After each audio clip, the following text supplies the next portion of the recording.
Good morning, South Africa, and welcome to our election series. Today we are asking the question, should South African voters give the ANC another chance?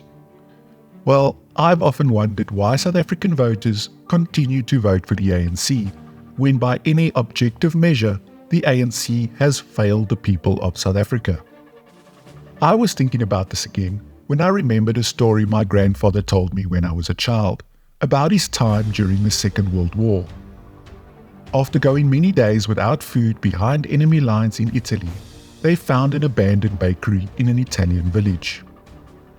All they found inside the bakery was very stale bread, but my grandfather recounted how, to those starving soldiers, that stale bread tasted like cake. So what does this story have to do with the ANC? Well, it illustrates how our expectations can be distorted by our circumstances.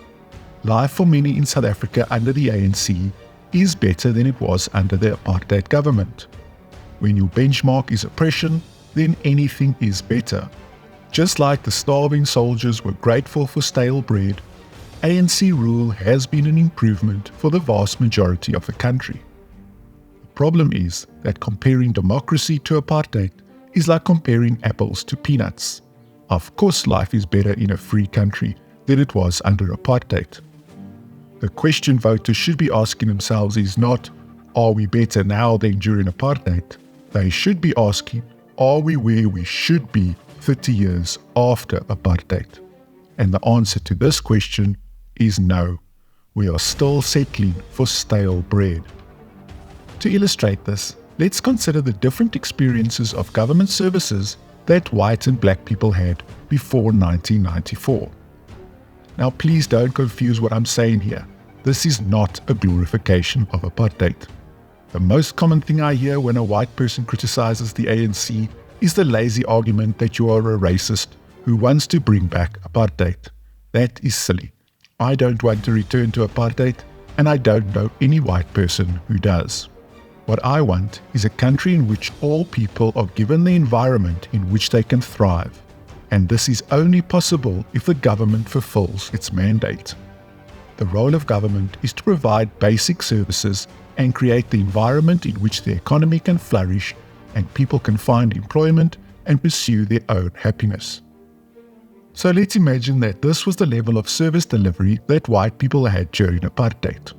Electricity, water, education, healthcare, security, and access to employment. This is the benchmark white people now set for service delivery.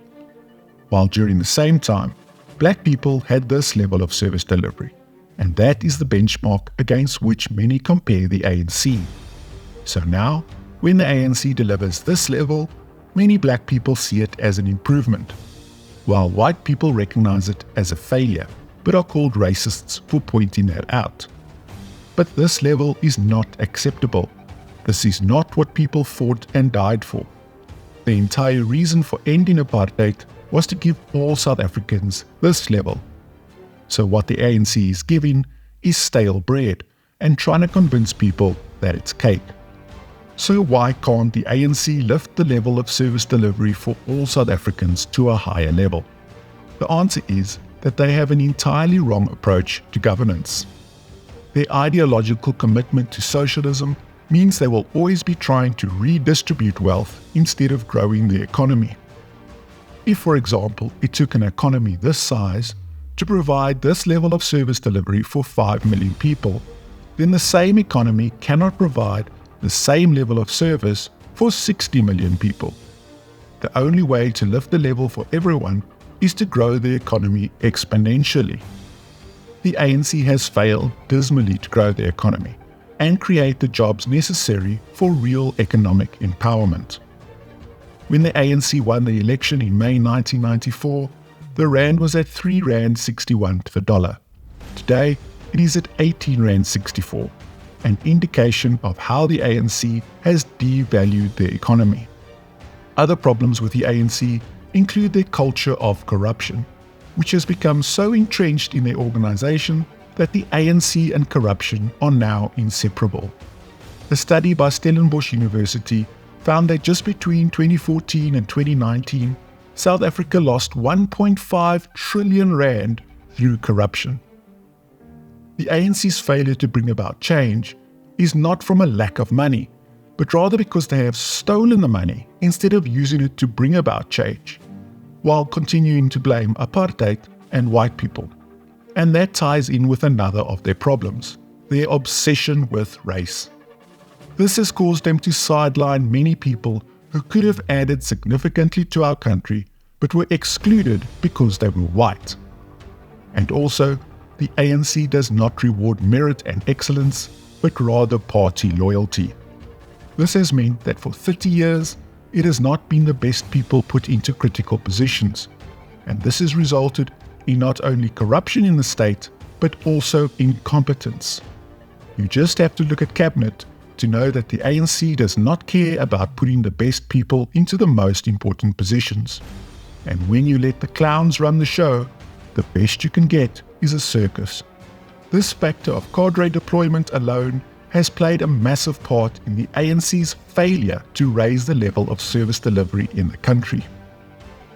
The ANC is ideologically and morally incapable of change. As a result, they will never be able to take South Africa out of its current position and raise it to the level of its potential. The ANC will continue to give black South Africans stale bread and tell them it's cake. Until black voters realize that they deserve much better than what the ANC is providing, there will be no change in the country.